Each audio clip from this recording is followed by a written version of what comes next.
আসসালামু আলাইকুম এভরিওয়ান। আজকে আমি রান্না করব হাতে মাখানো মুরগি কষা। তো এর জন্য আমি এখানে নিয়ে নিয়েছি একটি ব্রয়লার মুরগি। এর ভেতরে দিয়ে দিলাম আদা রসুন বাটা, দিয়ে দিয়েছি জিরা বাটা, দিয়ে দিলাম এখানে ধনে গুঁড়া, দিয়ে দিলাম স্বাদ মতো লবণ, দিয়ে দিলাম হলুদের গুঁড়া,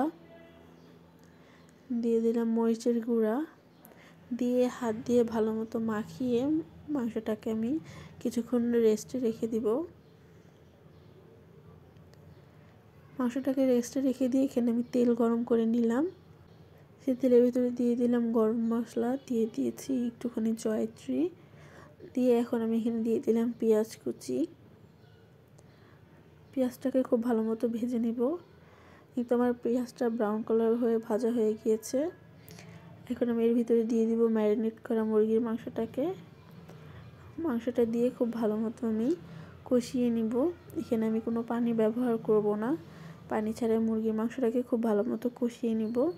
এর জন্য ঢাকনা দিয়ে ঢেকে কিছুক্ষণ রান্না করে নিয়েছি। এই যে দেখুন, মাংস থেকে পানিটা কিন্তু ছেড়ে দিয়েছে। এই পানি দিয়েই আমি খুব ভালো মতো মাংসটাকে কষিয়ে নিব।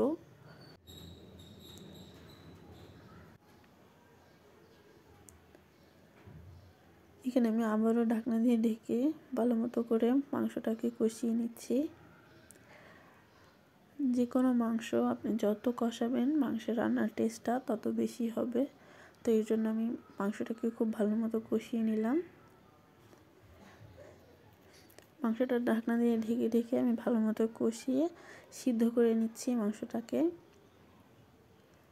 তো মাংসটা আমার কষানো হয়ে গিয়েছে। এখন আমি এই পর্যায়ে দিয়ে দিব পরিমাণ মতো পানি। এখানে আমি দিয়ে দিলাম কিছুটা পরিমাণ পানি দিয়ে হালকা একটু নাড়াচাড়া করে দিলাম। এখন এর ভিতরে দিয়ে দেব আস্ত কাঁচামরিচ,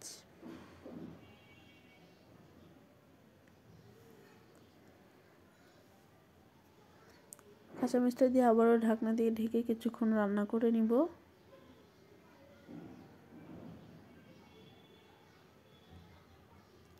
এই তো আমাদের রান্না হয়ে গেল হাতে মাখানো মুরগির মাংস।